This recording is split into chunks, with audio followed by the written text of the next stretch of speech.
사랑의 하나님 아버지 감사합니다. 오늘도 우리에게 말씀을 주시고 그 말씀 속에 또 하나님의 뜻을 깨달아 우리도 살아갈 수 있는 은혜를 주셨습니다. 하나님이 늘 우리들에게 말씀하셨고 우리는 그 말씀을 듣고 깨달아 살아가는 그 삶을 우리는 살아가야 됩니다. 오늘도 우리에게 주시는 말씀을 통해 하나님이 우리들에게 무엇을 원하시고 바라시고 또 우리가 어떻게 살아가기를 주님께서는 또 바라고 계시는지를 우리가 깨달아 하나님 오늘 말씀을 잘 이해하고 그것들을 우리의 삶에 잘 적용하여 하나님의 말씀을 이루는 삶을 우리가 살아갈 수 있도록 하나님 오늘도 함께하여 주옵소서. 주님의 말씀, 주님의 음성을 들을 수 있는 귀가 우리들에게 열려 하나님의 귀한 뜻들을 깨달을 수 있도록 도와주옵소서. 예수님의 이름으로 감사하며 기도드립니다. 아멘.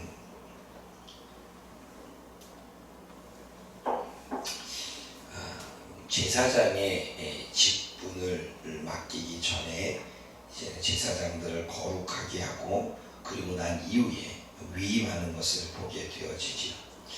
위임이라고 하는 것은 맡겼다는 겁니다. 맡겼다는 것은 무엇이냐면 내가 할 일을 맡기고 내가 져야 될 책임을 이제는 그 사람도 일을 맡은 거와 함께 책임을 져야 된다는 거죠. 근데 그 전에 우리가 좀 생각해 봐야 될 것은 제사장의 직분을 위임하여 그들을 거룩하게 할 일은 이러하니라고 말합니다. 그러니까 제사장의 직분을 위임하는 게 먼저가 아니라 제사장의 직분을 위임하기 전에 그들을 거룩하게 하는 일이 먼저였다는 거죠. 그러면서 어린 수수 하나를 데려오고 흠없는 수양을 데려오라고 이야기를 합니다.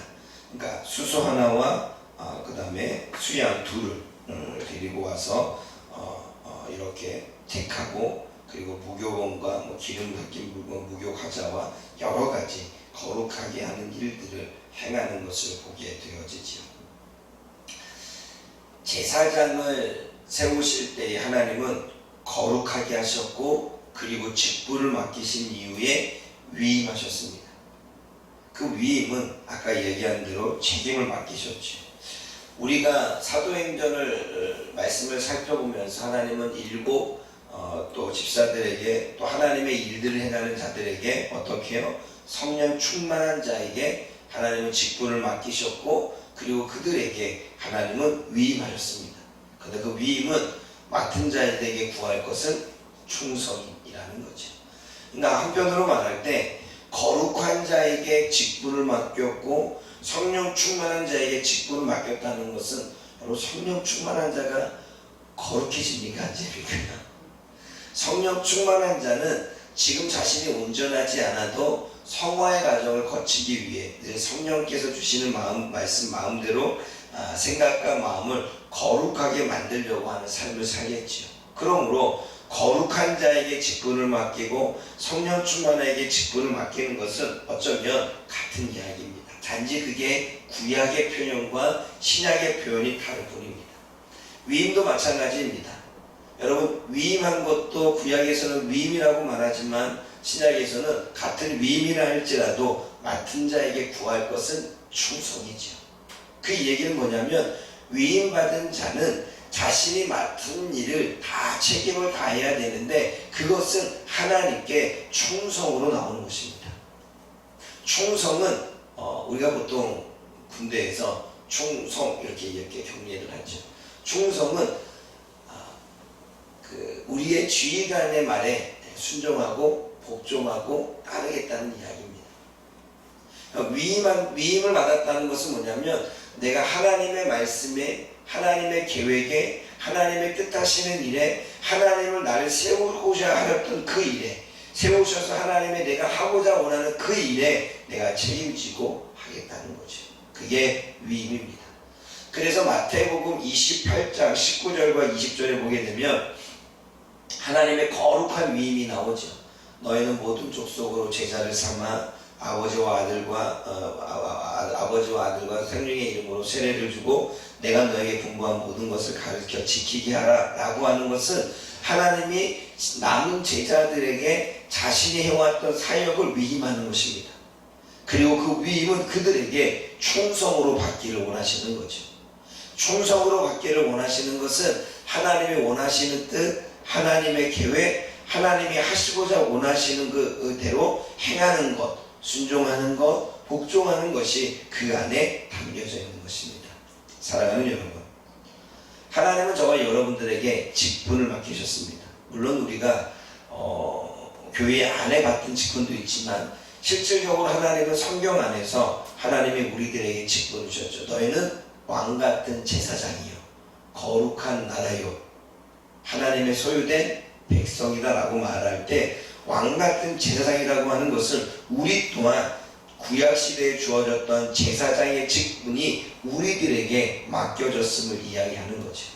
그러면 우리도 또 동일하게 거룩하게 성령 충만하게 직분을 맡은 자로서 하나님의 뜻에 합당한 그리고 하나님의 일에 충성으로 우리는 이 일들을 감당해야 될 줄 믿습니다. 그러나 여기서 말하는 충성은 내 생각을 플러스하고 내 계획을 플러스한 게 아니라 우리들의 계획과 우리들의 행위는 오로지 하나님이 원하시는 뜻에 우리는 복종과 순종으로 나아가야 된다는 사실이죠. 그러므로 사랑하는 여러분, 어떠한 직분을 맡는다는 것은 그에 따른 책임이 분명히 주어지게 되어져 있습니다. 그래서 하나님이 우리들에게 선지자에게 맡겨졌던 그 직분의 책임은 선지자에게 묻고 그리고 제사장에게 맡겨졌던 그 직분은 제사장에게 묻습니다. 그리고 모세에게 맡겼던 그 직분은 모세에게 맡깁니다. 찾습니다. 사울에게 왕위를 맡겼던 하나님은 그 사울에게 그 직분에 대한 책임을 묻게 되는 거죠. 그래서 우리에게 충성이 되어졌으면 하나님은 충성의 면류관, 생명의 면류관을 우리에게 주신다는 이야기가 요한계시록에도 기록되어 있죠. 책임을 져야 됩니다. 요즘 책임지지 않아서 어제도 이야기했죠. 요즘 책임을 질 생각이 없어요.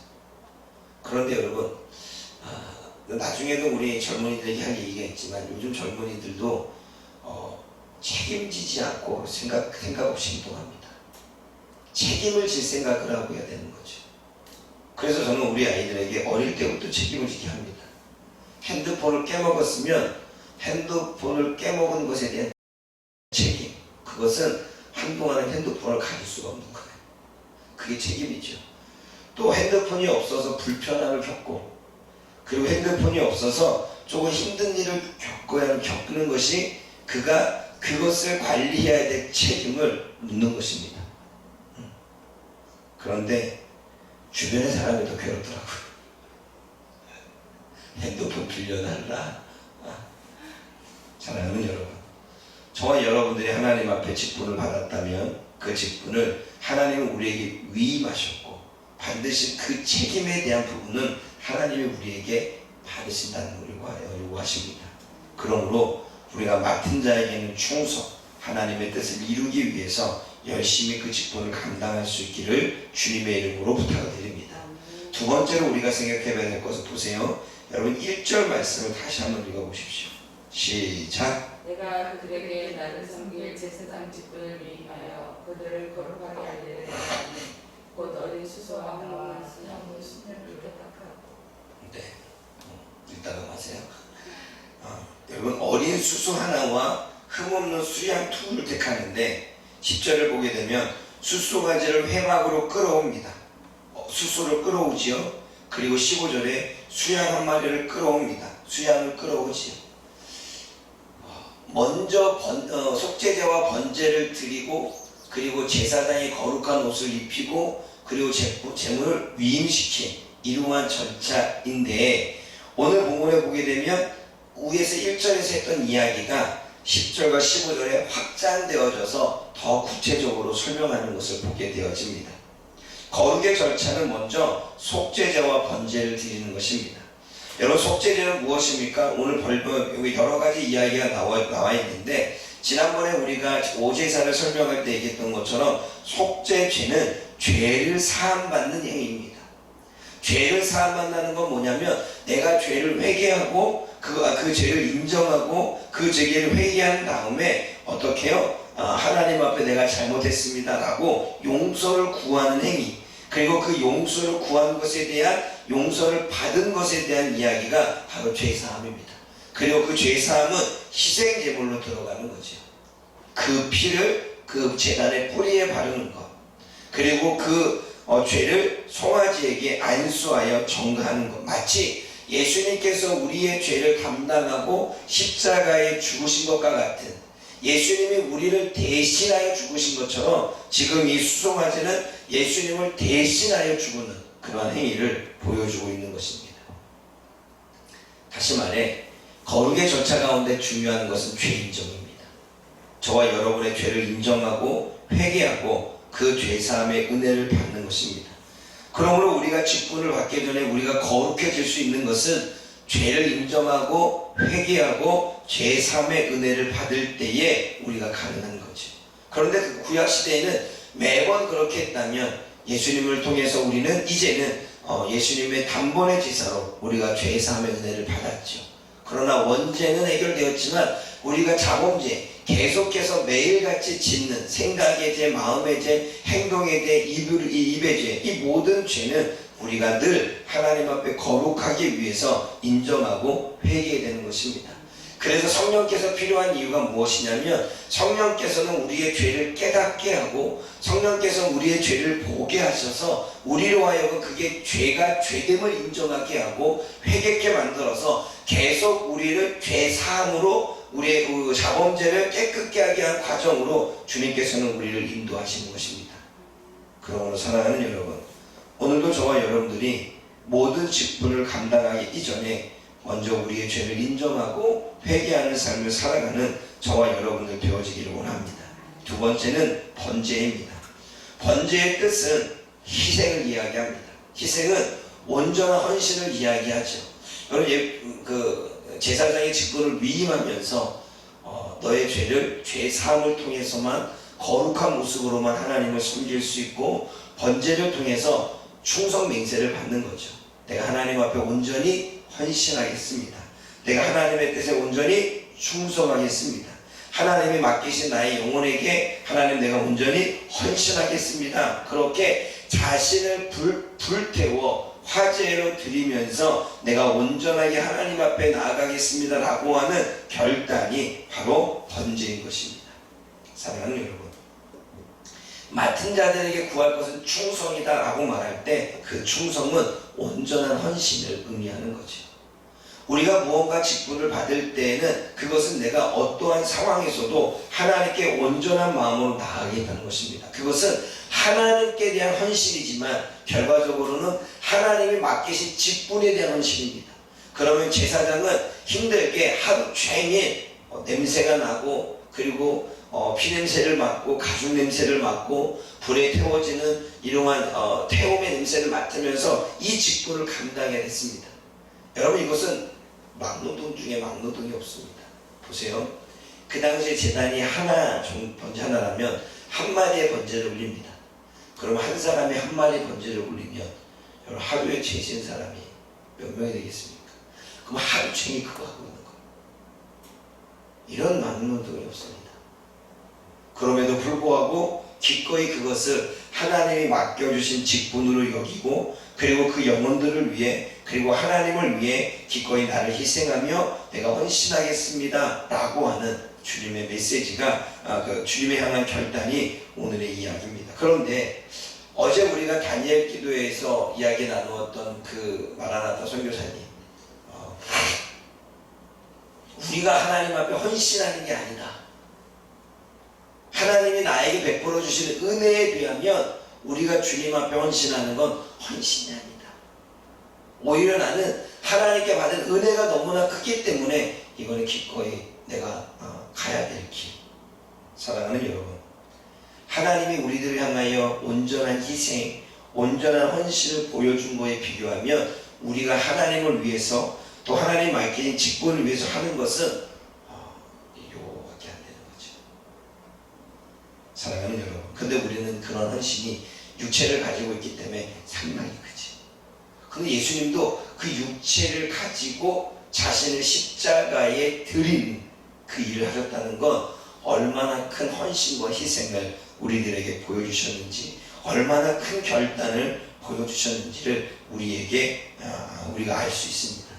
사랑하는 여러분, 오늘도 저와 여러분들이 하나님이 맡겨주신 이 직분, 이것을 우리가 책임을 다하기 위해서는 먼저 죄사함을 받고, 그리고 온전한 희생과 헌신으로 주님 앞에 나아가겠다 결단하고, 그리고 맡은 자에게 구할 것은 충성으로 그렇게 주님 앞에 나갈 수 있는 저와 여러분들 되어지기를 주님의 이름으로 부탁을 드립니다. 기도하겠습니다. 사랑의 하나님 아버지, 오늘도 하나님이 우리에게 주시는 왕같은 제사장의 직분을 이 땅을 살아가는 그리스도인들이 얼마나 가슴에 새길까요? 가톨릭의 사제들이 제사장의 권한을 가져서 많은 평신도를 마치 노예와 종처럼, 자신의 수하처럼 부려매었던 중세시대에 하나님, 그것은 하나님의 뜻이 아니다. 우리도 하나님 앞에 동일한 만민의 제사장, 왕같은 제사장이다 라고 선포하며 성경으로 돌아가기 위하여 종교개혁을 일으켰고, 결과적으로는 그 종교개혁을 통해서 우리 모두에게 만민의 제사장이라고 하는 그 특권을 우리들이 가져왔습니다. 그럼에도 불구하고 우리가 왕같은 제사장이다 라고 하는 이 특권을 알고 생각하고 살아가는 믿음의 성도들이 얼마나 될까요? 하나님, 왕같은 제사장의 직분이 우리에게 주어졌고, 그것은 우리에게 주어진 하나님의 특권임을 인식하게 하여 주옵소서. 그래서 이 직분을 감당하기 위해 기꺼이 거룩하고, 이 직분을 감당하기 위해 기꺼이 우리가 성령 충만하며, 이 직분을 감당하기 위해 맡은 자들에게 구할 것은 충성이라 말씀하시는 것처럼 하나님의 뜻대로, 하나님의 말씀대로, 하나님이 원하시고 바라시는 대로 그렇게 책임을 다하여 나아갈 수 있는 우리가 되게 하여 주옵소서. 예수님이 우리를 위해서 모든 죄를 사여 주셨고 온전한 헌신을 보여주신 것처럼, 그것이 대제사장의 역할인 예수님의 역할이었던 것처럼, 왕같은 제사장인 우리 또한 이 땅에서 죄사함의 은혜를 입었으니 이제는 온전한 헌신과 온전한 충성으로 하나님 앞에 나아갈 수 있는 믿음이 있게 하여 주옵소서. 그것은 모든 사람들에게 주어지는 하나님의 권한이 아니라 하나님을 믿는 백성들에게 주어지는 고유의 특권임을 알고, 그 특권을 활용하여 하나님 앞에 영광 올려드릴 수 있는 우리가 되어질 수 있도록 주여 도와주옵소서. 오늘도 주신 말씀을 기억하며 하루를 묵상하게 하시고, 그 묵상 가운데 우리를 불태워 올려드릴 수 있는 산제사가 되어줄 수 있도록 주여 함께하여 주옵소서. 예수님의 이름으로 감사하며 기도드립니다. 아멘.